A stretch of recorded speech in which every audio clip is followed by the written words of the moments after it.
Let's talk gas. LPG or natural? These are the two questions that you have to answer when you're going to purchase a new coffee roaster. That's unless of course you're going to be buying an electric one.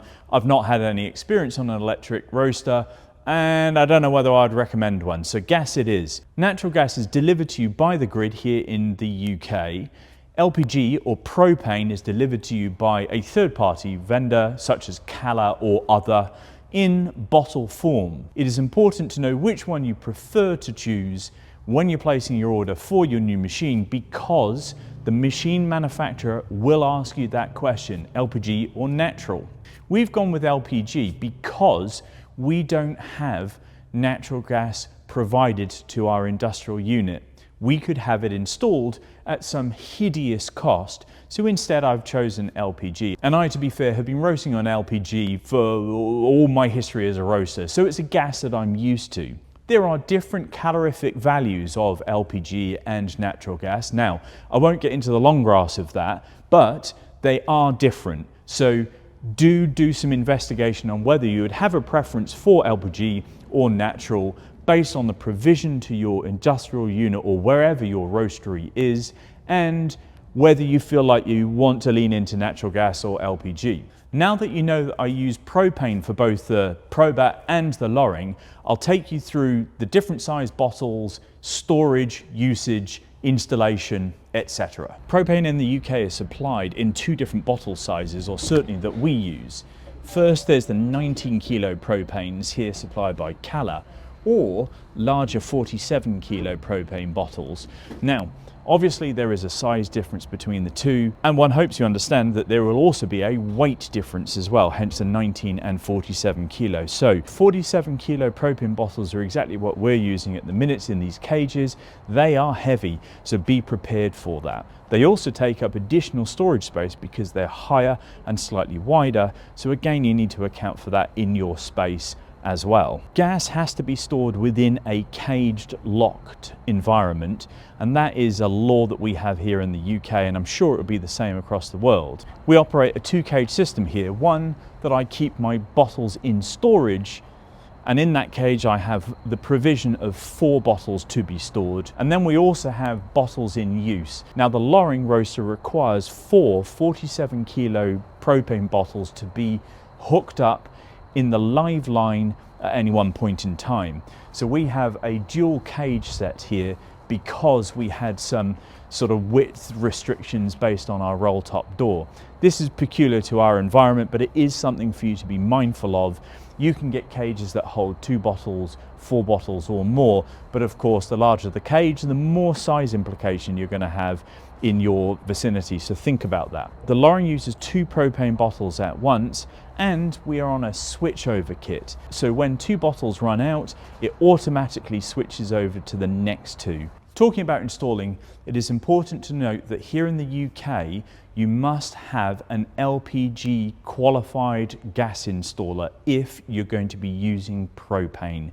They are different to your standard gas installer that you might find doing work domestically. We were really fortunate that a company a few doors down from us had those qualifications and was able to do the installation for our Loring roaster. The gas installation is something that your local roaster installer may not be able to do, so it's really worth your while building up a working relationship with a company that can provide those services. For our Loring installation, we wanted to also make sure that our Probat would be available on the same gas line.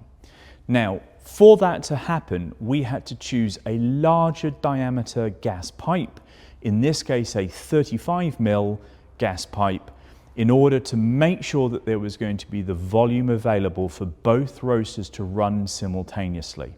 Ironically, I've never run them simultaneously, but at least I know I have the infrastructure in place should I wish to do so. That pipe physically comes through our wall, it runs up the wall, along the top of all of our racking, across to each of the roasters and down to the apparatus itself. For interest's sake, the Loring takes a 28mm pipe and the Probat uses a 22mm pipe. and that is based on the volume of gas that it requires for its combustion chamber. Your local roaster installer will tell you, and the manufacturer of each of the machine will give you that provision so that you can talk to your gas installer. If you do choose propane over natural gas, a couple of tips in its usage.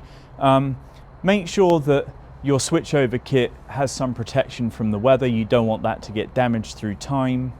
If you're using pigtails like we are here, make sure that they're long enough. I think these are 1.5 meter pigtails to allow there to be enough distance from the switchover kit through to each one of the actual gas bottles itself. In the UK, you need a 30mm spanner to remove the gas bottle from the pigtail. It is really helpful if you have a fixed aperture spanner, because then you'll not get any slippage on the brass nut. Something that my second favorite Italian, Malcolm, showed me was to do with actually hooking these up onto your main gas line. During storage, a little bit of the liquid gas will turn into heads, as they call it. So before you hook this up, make sure you purge the canister to get rid of some of those heads. You'll then get a much more stable gas input for your first roast or two.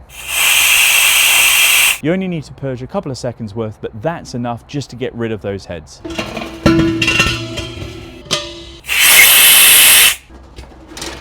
Two last tips to screw your pigtail on. It's actually an anti-clockwise screw, which is the reverse of what you're used to doing. Plus, it's a self-tapping screw, so you don't need to over tighten. You just need to nip the thing shut. So in this case, I'm gonna do a firm push, but that's it. You don't need to over tighten. Lastly, and I've done this a few times, once you've connected the new gas bottles, make sure that you turn the bottles on. I can't even begin to describe the number of times my roaster has cut out because I've forgotten to turn those bottles on when I've put new ones in situ. And that was a short feature on my choice of using propane for our roasters and some of the practical applications and implications within our roastery. I hope the videos proved useful. If you have any questions or comments, do let me know below. In the meantime, I hope you have a great week and you enjoy your coffee.